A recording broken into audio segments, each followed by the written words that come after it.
من الذخيرة. هسي بعد شوية طلقة بالغلط يمشي يضرب زول يقتله، هاي داير يجي تعتذر وداير تسوي. يا جماعة يجي زول يلا عنده ذخيرة زايدة، امشي على الأقل امشي وديها خليها هناك بكردفان،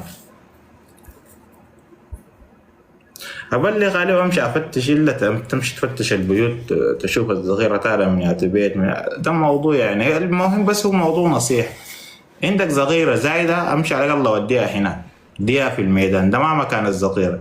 ناس طلعت من الحرب ربنا نجاه ويجي واحد بسبب احتفال براس سنة ولا شنو يمشي يضرب طلقة زول يقتله. تاني حاجة ناس المناسبات برضه،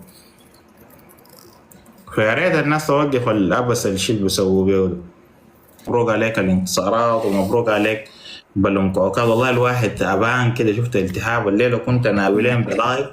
والله الناس دي عندهم شيخ كده قوي سبحان الله. والله النجومي نحن غايته عموما لايفنا بيبدا بعد شويه سهره كده ظريفه، نتحدث في شكل التقدمات العسكريه دي يعني بدون مزله بتاع التفاصيل بصوره كبيره. وبنبارك لكل الشعب السوداني وبنبارك لكل القوات الموجوده على تخوم الارض يعني بمناسبه استقلال الدوله السودانيه.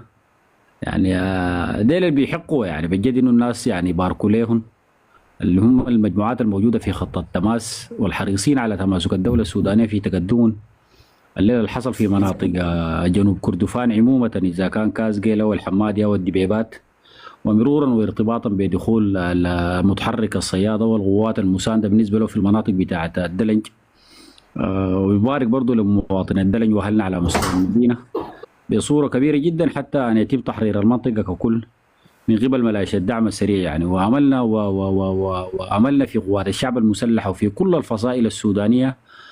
ما حصل في يوم من الايام الامل ده خاب، ولا في يوم من الايام النزعه بتاعت الانتصار دي قلت مننا يعني. الجيش السوداني ده كان محاصر في بقعه جغرافيه ما تقارب الكيلومترات يعني. الناس برضو كانت بتدعم الجيش السوداني، واقفه ورا الجيش السوداني، واقفه ورا كل الفصائل المسانده. وباذن الواحد الاحد سيتم دحر ملائشة الدعم السريع دي على مستوى الدولة السودانية دي بصورة كبيرة جدا، ونحتفل الاحتفال الأكبر بتطهير الدولة السودانية من ذات محاربي الوكالة بالنسبة لذات الدويلة. عموما نحن بنبارك لكل الشعب السوداني، وبارك لكل يضاعفوا جهودهم ويكثفوا جهودهم ويتقدموا حتى أن يتم تحرير الدولة من بؤرة ملائشة الدعم السريع بصورة كبيرة جدا يعني. ونبارك للشعب السوداني ككل. الذكرى السبعين باستقلال الدولة السودانية ودولة 56 دي حقتنا نحن عموما. الجنجويد دي ما عندهم فيها، طلعوا بشعاراتهم وبخطاباتهم الأساسية بأنهم دارين يفككوا دولة 56 ودولة 56 دي ما بتشبهوا. لكن النجوم الغريب في الأمر يعني أنا قبل شوية بقلب شايف ناس تأسيس محتفلين محتفلين لا يا جماعة دي مهازل والله العظيم يا عمر. ما هو دي المشكلة، هذه المشكلة اللي أنا والله العظيم ما قادر أفهم عليه. خطاب الود التعاشي ده سمعته؟ سمعته أيوه يا أخي يعني أنا والله يا جماعة وحياة القسم يعني بعدين عندي كده بس داير أتريق في خطاب التعاشي ده، ما أكذب عليكم والله يعني بصورة واضحة يعني أنت ما ممكن زول تبني سرديتك في الحرب دي كلها عن طريق سياسينك وعن طريق إعلامك بأنك بتحارب في ذات دولة 56 وبتجي الليلة بتحتفل بدولة 56 وبتحتفل بالقيادات التاريخية اللي ساهمت في استقلال الدولة السودانية. وللأسف لما تجي تكرس شكل الخطاب بتاعك ده تكرسه في الأنظمة السياسية اللي حكمت الحقبة بتاع تاريخ الدولة السودانية دي الأولى، وانت ذاتك كالتعايشي ده ساهمت في كل الأزمات اللي ذكرتها في شكل الخطاب بتاعك. انت ما زول حزب أمة صح ولا ما صح؟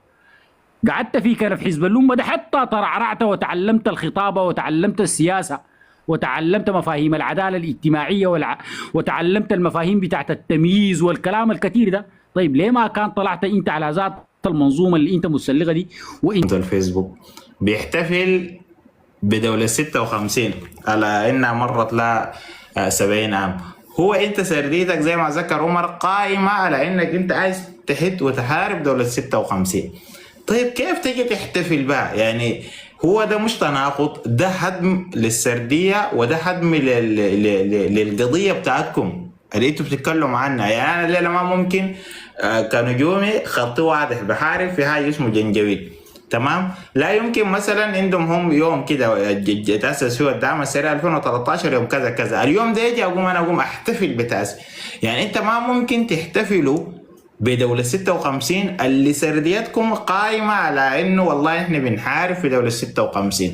انت بتحارب في الاباء المؤسسين، انت بتحارب في اسماعيل الازهري، بتحارب في محمد احمد المحجوب،